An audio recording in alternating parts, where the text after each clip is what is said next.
رايحين الغيط عند عم عيالي. بس رايحين بالعربية عشان مشوار بعيد. ايه يا بنت.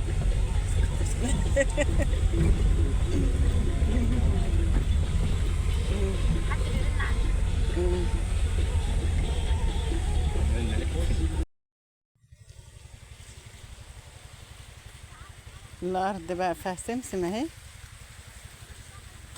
رحنا عند الأرض بتاعته بتاعت عم عيالي فيها سمسم وها قصب. مقطع لنا قصب هناكله اهو.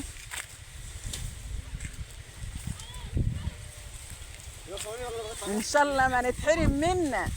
بيقطع لنا قصب اهو عشان ناكله.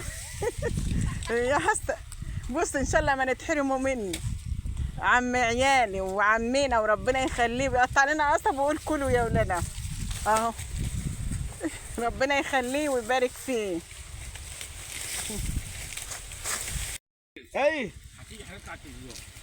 والله انا فرحان بعمل اللي يشجع عليه النهارده ولا لغيت عليهم قسم اهو. ويا ريت يقعد عندي اسبوع. ربنا يخليك ويبارك فيه. ربنا يخليك يا عم. بشرب بيه. ربنا يديك الصحة يا رب ما تحرمش منك. والمواد حلوة. ربنا يخليك. ان شاء الله ما تحرم منك. احنا بنيجي هنا وإحنا بنتعبوه. انا بتاع المواد زي الناس التانية.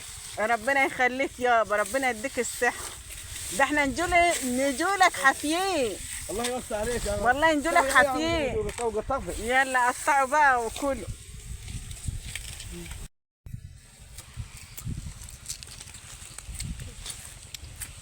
محمد عم جابر محمد عادل فطار.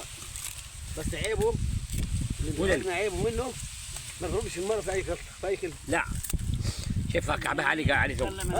كعبها علي علي. هو طبعا هذا دايما عشان انت ما رضيتهاش. انت لو بتفضيه ما كنتش تجاهد عليه. الناس ما بتردش تقعد تضحك. بقول لك عايز اقعد وياك واخد وياك. اجتمعت يا مسامح؟ مش عايز حاجه انا عايز اكل معك.